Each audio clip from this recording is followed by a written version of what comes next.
Assalamualaikum warahmatullahi wabarakatuh. Hai, kembali lagi dengan saya Sylvia, NIM 23086104. Di sini saya ingin membuat tugas akhir mata kuliah Psikologi Olahraga dengan dosen pengampu Bapak Barto Apriano, SPD MPD.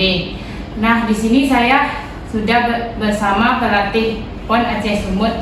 Pak, boleh berkenan. Oke, saya Dr. Andre Godeski, SPD MPD. Saya PON kemarin bertindak sebagai pelatih dari cabur soft tennis. Nah, baik, mari kita mulai podcast kita kali ini. Pak, sebagai seorang pelatih pada PON Aceh Sumut, apakah ada pengaruh positif yang Bapak peroleh dari pemahaman Bapak tentang psikologi olahraga?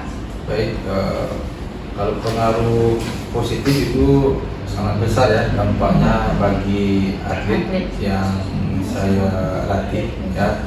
Yang pertama itu dari segi ini mentalnya ya, yaitu mental latihan dan mental bertanding ya. Kalau mental latihannya buruk, mental bertandingnya pasti juga akan buruk dan tidak mendapat hasil yang kita targetkan ya, kita inginkan. Jadi banyak sekali pelajaran dan ilmu-ilmu di psikologi olahraga membantu kami di cabur soft tennis untuk meningkatkan prestasi baik saat PON dan berjurnas. Dan besok ada juga itu 2024 ini tuan rumah ini festival soft tennis yang akan diadakan di UMP.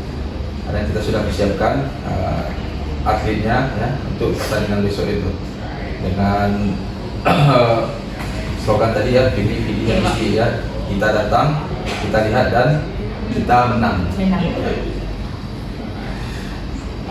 Pak, bagaimana cara Bapak sebagai seorang pelatih untuk meningkatkan penguasaan teknik mental bagi atlet untuk menghadapi tekanan eksternal dan internal selama PON? Oke, jadi untuk penguasaan teknik, ya, penguasaan taktik itu sudah kita rancang melalui program yang namanya program latihan. Program latihan itu ada program harian, mingguan, bulanan, bahkan tahunan. Ya. Dalam menghadapi PON kemarin kita itu ada persiapan itu 1,5 tahun. Ya, itu termasuk yang ya, TC juga, TC penuh, TC berjalan. Ya. Dan juga TC ini tryout. Tryout itu sebelum PON itu kan ada ini pertandingan seperti kejuaraan nasional dan sebelum PON. Nah, kita melihat latihan yang kita latih tadi, teknik, taktik, strategi dan segala macam itu kita tryout di luar, kita tes sampai di mana atlet itu kemampuannya ya, dari latihan yang kita siapkan. Jadi seperti itu. Pak, setelah melihat proses dalam latihan dan pertandingan atlet yang Bapak latih, apa harapan Bapak untuk pengembangan karakter dan kepribadian atlet setelah PON ini? Oke, baik. Karakter atlet yang sudah kita latih ya, jadi mereka memiliki berbagai macam ini ya, sikap ya dan tingkah lakunya. Nah, jadi saya berharap ya berbeda-beda. Jadi saya lihat dari mulai latihan dan sampai pasti pertandingan ya, yang saya terapkan itu adalah disiplin ya. Ya, karena seorang atlet yang disiplin ya, itu akan memberikan hal yang positif di luar, baik setelah PON ya, tidak baik di dalam PON juga. Ya, karena kenapa? Karena seorang atlet yang baik dia pasti disiplin dengan dirinya sendiri. Nah, jadi kedepannya setelah PON, jadi dia bisa memberikan ilmu yang didapat tadi ya, kedisiplinan yang dia sudah jalani dengan saya, dia bisa memberikan ke yang lain juga, atau dia bisa menjadi pelatih juga ya, atau memberikan dia sebagai seorang guru juga nanti ya, bisa memberikan ilmu itu, psikologi olahraga itu ya, tentang kedisiplinan kepada khalayak ramai atau masyarakat ya. Jadi seperti itu. Pak, bagaimana cara Bapak sebagai seorang pelatih mendorong atlet untuk saling berinteraksi dengan atlet yang berasal dari daerah lain serta membangun kerjasama tim yang baik, Pak? Oke, kita di atlet Sumbar ya, khususnya cabur soft tennis, saya tidak membatasi atlet saya dengan ini berinteraksi dengan provinsi lain.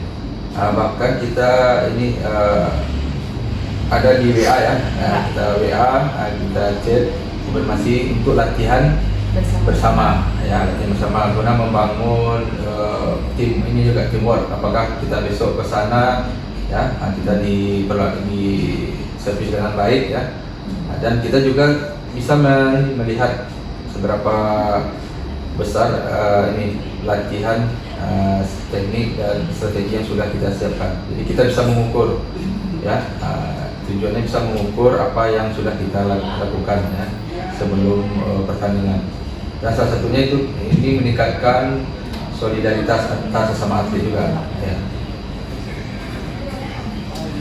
Pak, sebagai seorang pelatih, bagaimana cara Bapak mendefinisikan penguasaan diri dalam konteks atlet yang Bapak latih sehingga dalam pertandingan mereka akan merasa lebih biasa mengontrol dirinya? Oke.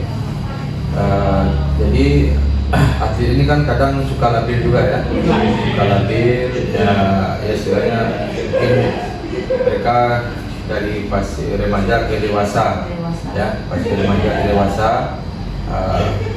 Jadi ada atlet yang mengalami masanya ya masa pubertas ya, ya dari remaja ke dewasa. Jadi kemarin itu ada dua orang atlet yang masih mahasiswa ya, 2 orang lagi atlet dari sudah bekerja, sudah berkeluarga. Itu mereka sudah mempunyai pemikiran yang dewasa, yang sudah bisa backup dirinya bagaimana baiknya. Jadi kita perhatikan itu yang 2 orang itu. Kalau dia dalam keadaan labil, biasanya dia periang, ya, sekarang dia diam. Itu kita berikan solusi apa yang bisa membuat dia semangat lagi untuk latihan. Dan kita bantu juga. Ya. Kalau dia ada masalah dengan keluarga, kita tanya. Jadi setiap hari kalau ada perubahan sekecil apapun pasti kita kasih solusinya. Tidak kita biarkan aja. Ya. Karena kemarin itu kita hanya pelatih cuma 1 orang, jadi saya menghandle mulai dari latihan teknik, taktik, sampai ini untuk melatih mentalnya juga dan lain-lain. Nah, merangkap lah. Baik Pak, bagaimana pandangan Bapak sebagai seorang pelatih dalam melihat pentingnya peran kepercayaan diri dalam memengaruhi performa atlet di lapangan, Pak? Oke. Kadang ini ya terlalu overconfident ya, percaya diri tidak bagus juga ya. Iya, Pak. Ya, karena percaya diri boleh tapi jangan terlalu berlebihan. Ya, kalau percaya diri saya sangat sangat setuju ya kepada atlet yang meningkatkan performanya di lapangan ya, karena performanya ini juga terpengaruh terhadap ini percaya diri. Jadi seorang atlet yang percaya diri di lapangan ya, dan dia yakin ini dia akan memenangkan pertandingan ya, dan bermain dengan bagus, itu sangat membantu teman yang lain yang menonton ya, atlet lainnya. Jadi memberikan contoh kepada atlet lainnya. Jadi saya sangat setuju sekali atlet yang memiliki percaya diri yang bagus itu akan melahirkan sebuah prestasi. Ya, kalau nggak prestasi dia mempengaruhi teman yang lain. Ya, kalau dia tidak percaya diri, teman yang lain juga bisa tidak percaya diri juga. Jadi seperti itu. Ya. Baik Pak, apa strategi Bapak untuk meningkatkan motivasi atlet di saat mereka mengalami kemunduran atau kegagalan, Pak? Oke, kemarin waktu di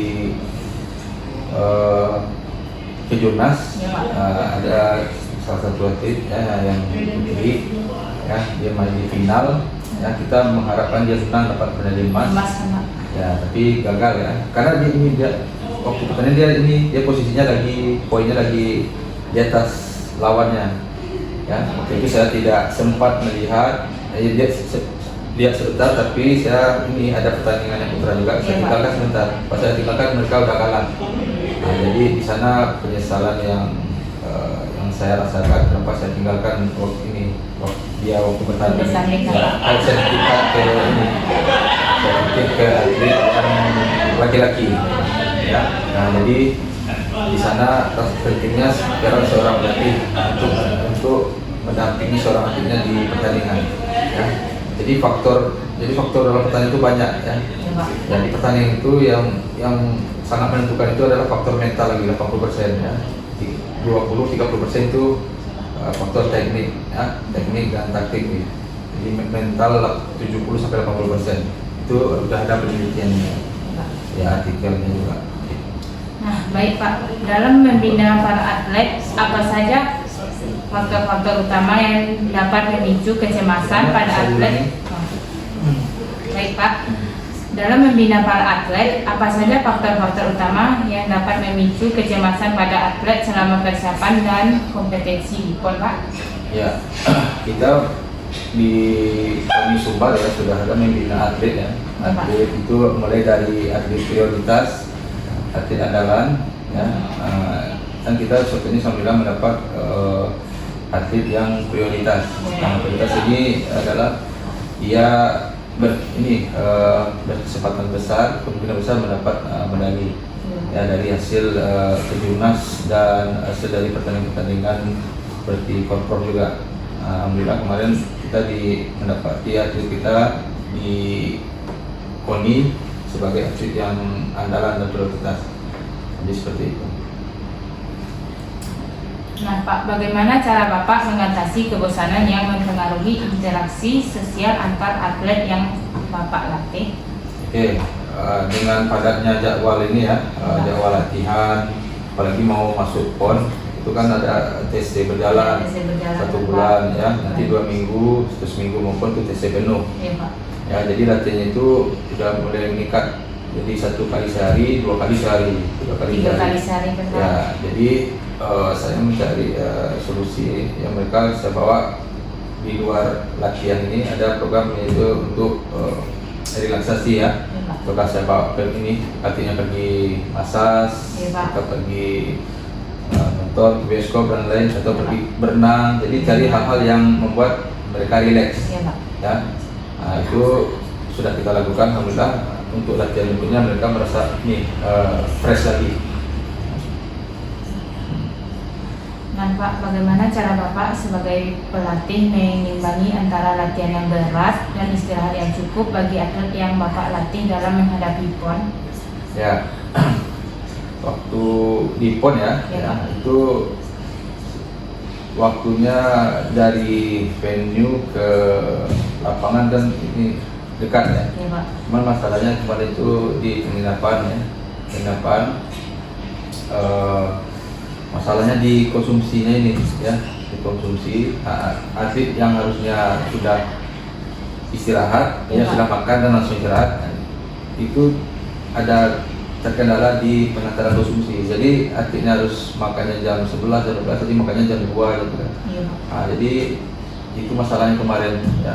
Jadi harus makannya tidak tepat waktu. Nah, jadi kita cari solusi, kita cari sendiri kemarin ya, cari keluar, beli uang sendiri. Itu yang terjadi masalah waktu di kompetisi kemarin. Tapi itu apapun masalahnya pasti ada solusinya ya, meskipun solusinya itu kita sendiri yang menanggung, ya enggak ya, kita ingin mengeluh juga ya, tapi kita nggak, tujuan utama itu kalau ada masalah kita selesaikan cepat ya, cari solusinya seperti itu. Karena kita berpikir hanya prestasi dan berkompetisi dengan baik. Nah Pak, sebagai seorang pelatih, menurut Bapak seberapa penting peran mental training dalam persiapan fisik atlet PON, Pak? Ya, kalau mental training itu sangat berperan penting bagi seorang atlet ya, karena mental latihan yang bagus ya, kita disiplin yang bagus waktu latihan ya, datang tepat waktu ya, selesai dan melakukan program latihan dengan disiplin. Itu nanti ke depannya waktu di PON, di pertandingan, mereka akan melakukan memaksimalkan hasil yang sudah dilatih sebelumnya ya. Jadi mentalnya bagus ya, disiplinnya bagus, itu akan melahirkan prestasi. Alhamdulillah kemarin kita mendapat medali ya, untuk Sumbar itu medali perunggu ya, alhamdulillah. Karena mental trainingnya sudah kita terapkan di latihan ya, jadi seperti itu. Sebagai pelatih PON, bagaimana Bapak menangani situasi di mana Bapak melihat adanya kekerasan atau perilaku agresif di antara atlet, Pak? Perilaku agresif ya? Ya, Pak. Oke. Di atlet kita baik putra putri ya, kalau sikap agresif nggak ada ya, cuman di permainannya agresif ya. Alhamdulillah mereka tidak ada yang istilahnya bersikap yang negatif ya. Negatif karena dari mereka berinteraksi juga dengan orang-orang yang berkelakuan ini baik juga ya untuk pengaruh dari mentalnya juga, pengaruh juga untuk mentalnya. Jadi lingkungannya juga lingkungan yang baik yang atlet saya ini ya.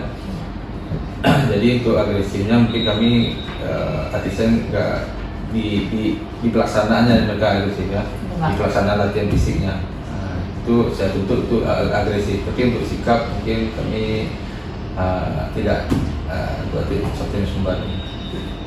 Jadi seperti itu. Nah, baik, terima kasih kepada Ya. Bapak Andre. Nah, sekianlah hasil podcast saya hari ini. Banyak maaf. Assalamualaikum warahmatullahi wabarakatuh. Waalaikumsalam warahmatullahi wabarakatuh. Berapa menit?